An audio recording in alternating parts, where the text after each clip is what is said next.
Olá a todos, meu nome é João Ribeiro, sejam bem-vindos ao primeiro vídeo de uma nova playlist que eu vou inserir aqui no meu canal e que eu penso, pelo menos assim espero, irá despertar muito interesse por parte daqueles que seguem habitualmente aqui os meus vídeos. E porquê? Esta playlist vai ser inteiramente dedicada a desenvolvimento web e não se vai tratar propriamente de um conjunto de videotutores, mas sim um conjunto de vídeos onde eu vou partilhar convosco algumas das técnicas que eu uso, bem ou mal, vocês irão julgá-las depois, mas fundamentalmente numa perspectiva de podermos assentar nestas três ideias fundamentais: criar, simplificar e solucionar. E o que é que eu quero dizer com o criar, simplificar e solucionar? Criar no sentido de partirmos para a construção de alguma coisa. Não estarmos aqui a perder muito tempo a falar sobre conceitos mais teóricos, que é o que vai acontecer maioritariamente neste vídeo, mas fazermos coisas, criar circunstâncias. O simplificar tem aqui um peso importante, porquê? Porque cada vez mais nós vemos que a web se está a tornar num ambiente complexo, com a implementação de imensas tecnologias, como irão ter ocasião de verificar, inclusive pelos ícones que aqui estão presentes na parte final, na parte mais ao fundo deste slide, nós temos imensas, dezenas, literalmente dezenas de tecnologias que hoje em dia podem coexistir todas em simultâneo dentro de um website. Então, o que eu pretendo fazer com este vídeo é mostrar às vezes formas de voltar às origens, isto é, porque complicar se nós por vezes podemos atingir o mesmo resultado simplificando. Okay? E numa perspectiva de também encontrar as melhores soluções para alguns desafios que nos são colocados. Eu estou aqui a dar início então a uma playlist que vai focar-se fundamentalmente em saber como fazer. E o saber como fazer aqui não irá ser feito na perspectiva de alguém que deste lado, no meu caso eu, tem o conhecimento cabal das tecnologias. Não. Eu vou-vos mostrar aqui um conjunto de soluções ou formas de fazer ou formas de, entre aspas, copiar ou fazer semelhante, recorrendo às tecnologias que são mais utilizadas na web. Okay? E vamos tentar fazê-lo seguindo também as vossas opiniões, as vossas dicas nas secções de comentários de cada um dos vídeos. E, maioritariamente, o que eu irei procurar fazer é, em cada um dos vídeos, mostrar como criarmos qualquer coisa, ok? Como resolvermos um determinado problema, mas, volto a sublinhar, sempre assente na web. Então, o que é que vamos ter aqui, fundamentalmente, neste primeiro vídeo? Tem-me colocado várias vezes questões sobre que tecnologias devem aprender, o que é que devem procurar estudar no sentido de desenvolver para a web. Bom, é muito difícil alguém vos poder dar este tipo de informação que não seja de uma forma mais tendenciosa. Porquê? Porque a escolha das tecnologias vai muito da vontade de cada um. No entanto, há um conjunto de conceitos base que nós podemos apreender e que nos permitem depois então facilitar essa nossa escolha. O que é de facto fundamental nós percebermos enquanto desenvolvedores para a web? Quando nós construímos aplicações para a web, num contexto atual em que construir para a web significa também criar experiências de utilização para mobile, por exemplo. Okay? Muitas das vezes nós vamos começar a ver, e cada vez mais, que determinadas aplicações, entre aspas, para mobile, são de facto aplicações web.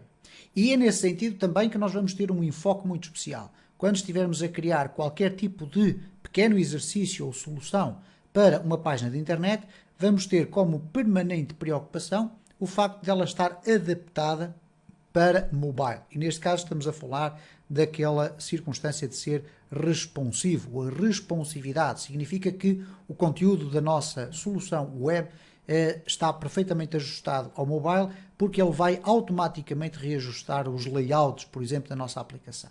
Bom, mas o que é fundamental nós percebermos aqui para definirmos um caminho? É fundamental percebermos que nesta fase em que estamos, os nossos browsers maioritariamente só estão predispostos a conseguir interpretar HTML, CSS e JavaScript. Todas as restantes tecnologias que existem são mecanismos que são complementares para podermos criar experiências do utilizador muito mais enriquecidas, muito mais interessantes, muito mais interativas. Então o que acontece, e nós nunca podemos deixar de perder de vista esta ideia, é que os nossos browsers só percebem, vamos falar de uma forma assim geral, porque existem pequenas particularidades, nomeadamente no que diz respeito a XML, etc. Mas os nossos browsers só percebem HTML, CSS e JavaScript. HTML, ou Hypertext Markup Language, é a linguagem que permite criar a estrutura da nossa página, o esqueleto da nossa página. CSS, Cascading Style Sheets, é o código que nos permite alterar o aspecto visual e até posicional de alguns elementos do nosso esqueleto. Mas fundamentalmente o nosso aspecto visual aqui do HTML. Portanto, temos o esqueleto em HTML, temos o aspecto visual em CSS. E o JavaScript permite criar a lógica e a interatividade por parte do utilizador para com a nossa página web. Okay? Então, nós temos aqui fundamentalmente estas três tecnologias que são as únicas tecnologias que o nosso browser consegue interpretar. O que acontece na esmagadora maioria dos casos é que estas tecnologias são enviadas a partir de um servidor web, transformadas pelo próprio servidor, a partir da utilização de algumas tecnologias que nós vamos também ter a possibilidade de experimentar aqui quando estivermos a criar as nossas implementações. No caso concreto do HTML, não há de facto nenhuma plataforma extraordinária que nós possamos dizer, ok, isto é uma alternativa fantástica para a construção do nosso layout. Não. De facto, o HTML é o que é. Nós vamos escrever muito HTML, vamos escrever aqui muitas tags de HTML, mas depois no que diz respeito a CSS, é óbvio que nós iremos também escrever Cascading Style Sheets. E no JavaScript também. Mas no caso concreto, por exemplo, de CSS, nós temos a possibilidade de utilizar um conjunto de frameworks que já existem e que nos permitem então simplificar de alguma forma o nosso trabalho. Existem imensas. Eu estou aqui apenas a dar o exemplo de algumas.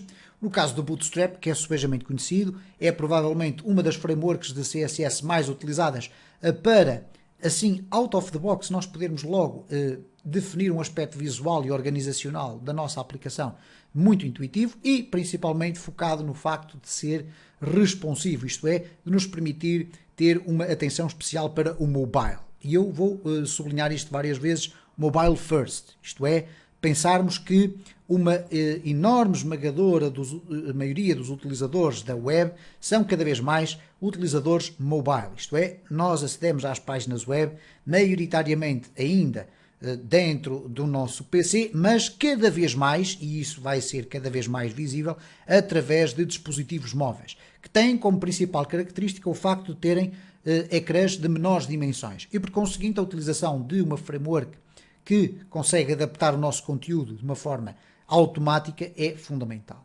Paralelamente ao Bootstrap, nós temos alguns mecanismos que nos permitem facilitar ou agilizar a construção de código de CSS. O caso, por exemplo, do Sass e do Less, que certamente vocês já ouviram falar, mas que eu não tenho ainda, nesta altura, nenhuma playlist sobre nenhuma destas duas tecnologias, mas ainda não senti necessidade de as fazer. Mas eu vou fundamentalmente aqui utilizar Sass também. Vou dar alguns exemplos de como é que nós podemos utilizar Sass. O Sass e o Less são aquilo que nós designamos por pré-processadores de CSS. O CSS é uma linguagem muito estática, isto é, na sua construção nós vamos construindo aquela linguagem com classes, etc., com seletores por ali abaixo, com as propriedades todas e os seus respectivos valores, mas não existe, por exemplo, de forma nativa no CSS a possibilidade de nós utilizarmos variáveis. Ora, o Sass e o Less vêm introduzir essa possibilidade. A possibilidade de nós podermos criar código de CSS que é de alguma forma estruturado, por exemplo, com uma das circunstâncias mais simples, que é extremamente interessante, que é o facto de nós podermos utilizar variáveis, e depois iremos ver qual é a importância disso na criação, por exemplo, de projetos de média e larga escala. Mas no caso concreto, por exemplo, do Sass ou do Less, eles não podem ser escritos e utilizados diretamente nos nossos projetos. O que vai acontecer é que nós vamos ter que fazer uma compilação de Sass ou de Less, utilizando os mecanismos que cada um deles utiliza. Neste caso, eu vou utilizar o Sass, por uma razão simples, é porque, por exemplo, a versão Bootstrap 4 adotou o Sass como o pré-processador por excelência. E, portanto, é a única circunstância que me vai levar a utilizar Sass. E nós vamos ter a ocasião de verificar como é simples utilizar Sass para simplificar a utilização do CSS. E, portanto, temos aqui também algumas informações sobre a utilização de Google Fonts, que é um repositório extremamente interessante de tipos de letra que nós podemos utilizar dentro dos nossos websites. É extremamente simples de utilizar, é uma fonte de letras para podermos usar online, mas também em modo offline. Iremos aqui ter a ocasião de verificar isso. E depois mais abaixo eu pus ali o ícone do Font Awesome, que é muito utilizado, inclusive no caso do Bootstrap, que utilizava na versão 3, por defeito os glyph icons. O Bootstrap removeu nativamente essa utilização, agora dá a liberdade óbvia do utilizador utilizar aquilo que quiser, assim já era possível fazê-lo anteriormente, mas o Font Awesome é um recurso de ícones muito interessante, ícones que funcionam como TrueType Fonts, isto é, como letras, que nós podemos incluir dentro das nossas aplicações, web, obviamente, para usar ícones, ok? Os ícones de para a frente, para trás, mais, sinal menos, etc. Enfim, não vale a pena estarmos aqui a explorar. No caso do Font Awesome estamos a falar de centenas de ícones que nós podemos utilizar e de forma gratuita. Estamos a falar de tecnologias que são gratuitas. Temos aqui outros exemplos, o N-Type, o Type Icons, o Iconic, o Modern Pictograms, o Glyph Icons, o Elusive, etc, etc. Existem imensas e que nós, com certeza, se acharmos interessante, vamos explorar. Depois existem as linguagens de programação para a criação de conteúdo dinâmico ou que são também de apoio ao JavaScript. No caso do PHP e o MySQL, serão fundamentalmente as linguagens de construção de conteúdo dinâmico que eu irei aqui utilizar para exemplificar como é que nós podemos criar soluções simples, não muito complexas e que nos permitam resolver problemas, inclusive numa perspectiva comercial. Isto é, alguém que nos quer encomendar um website e nós podermos utilizar estas tecnologias para construir aqui soluções que depois podem ter algum potencial comercial. No caso do jQuery, o jQuery UI, que é o User Interface, ou até o jQuery Mobile, estamos a falar da utilização de livrarias de JavaScript, algumas delas já com componentes extremamente interessantes que nós podemos utilizar de uma forma extremamente simples e que podem vir a enriquecer muito as nossas aplicações. Finalmente, para não estarmos a perder muito tempo com isto, explicar quais são as aplicações que eu irei utilizar aqui. Durante este curso, eventualmente uma ou outra aplicação poderá ser utilizada excepcionalmente num ou noutro vídeo, mas eu vou utilizar aqui o Laragon. O Laragon vai ser então a nossa forma de construirmos um servidor de Apache e um servidor de MySQL para podermos experimentar as nossas aplicações que necessitarem de recorrer a esse tipo de condições ou de requisitos, ok? Podem utilizar o AMP Server, podem utilizar o XAMPP ou outra circunstância qualquer, não há qualquer problema. Eu, no meu caso concreto, vou utilizar o Laragon porque acho que é uma plataforma que está muito interessante e que facilmente nos permite executar um conjunto de ferramentas. Como editor de código, vou utilizar o Visual Studio Code, que, de acordo com aquilo que me é dado a entender, é um dos editores mais utilizados neste momento para desenvolvimento de vários tipos de linguagens, e neste caso temos também, por exemplo, o TypeScript, que é uma linguagem de JavaScript, um superset de JavaScript muito utilizado atualmente e que usa Visual Studio Code, muita gente a programar em PHP, em CSS, e portanto permite ter ali uma integração muito interessante e muitos plugins que nós podemos instalar, pese embora o facto que eu não vou concentrar muito a minha atenção nesse aspecto. Um aspecto fundamental antes de falar do Macromedia Fireworks 8, eu vou falar dos recursos da web. Vulgarmente o que nós vamos fazer é, ok, se não sabemos ou se pretendemos obter qualquer explicação adicional, vamos à web buscar, ok? Há um termo que é muito utilizado nos internautas, que é o Google is your friend, e é de facto. Agora, o que acontece muitas vezes quando nós temos alguma dificuldade ou algo que nós nos esquecemos de fazer ou que não sabemos como ir buscar em termos de informação, é a forma como nós pesquisamos essa informação e a forma como nós selecionamos os recursos onde vamos buscar essa informação. E aqui eventualmente vai acontecer em alguns casos em que nós, para construirmos uma determinada solução, vamos por vezes ter necessidade de ir à internet buscar ou um recurso ou ir buscar uma explicação adicional para algo que nos escapa, que nós não sabemos fazer ou que nos esquecemos. Eu aqui, eventualmente também com a minha experiência, vou-vos mostrar como é que nós podemos chegar a essa informação e não nos perdermos nesse emaranhado enorme que é uma pesquisa na web, que normalmente nos leva para caminhos que não nos interessam. Finalmente, fechar este vídeo falando sobre algo que eu quero aqui sublinhar com alguma reserva, que é o Macromedia Fireworks 8. Muitos de vós já viram em outras playlists do meu canal a utilização do Fireworks da Adobe. A Adobe tem um conjunto de ferramentas que são subejamente conhecidas, o caso do Illustrator, o Photoshop, o Adobe Premiere, o After Effects, etc.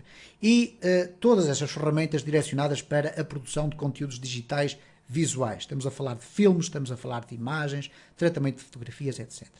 Quando nós vamos trabalhar com web, vamos quase obrigatoriamente trabalhar em determinada altura com imagem.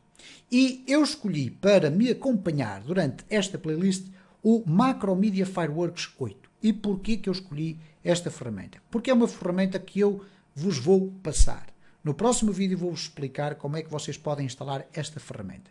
É óbvio, e vou fazer aqui uma salvaguarda, vamos utilizar uma ferramenta que já não é comercializada, que é relativamente antiga, mas que é mais do que suficiente para nós podermos tirar partido dela e fazer a maior parte das funcionalidades que nós necessitamos para criar desenho vetorial ou formatar imagens bitmap. Eu vou-vos passar um link para vocês poderem descarregar o Macromedia Fireworks 8 e volto a referir, já não é há muitos anos comercializada esta ferramenta. Vou-vos mostrar como é que vocês podem instalá-la e colocar um código de ativação nessa ferramenta. Esta ferramenta já está descontinuada, inclusive por parte da Adobe, que foi a empresa que comprou os direitos de comercialização de todas as ferramentas da Macromedia. Estávamos a falar fundamentalmente do Fireworks, do Flash, do Dreamweaver e uma outra que era o Director, que entretanto também foi descontinuada. E o que acontece é que a Adobe é a detentora atual dos direitos destas aplicações. Contudo, este Macromedia Fireworks 8 já não existe, vamos referir assim.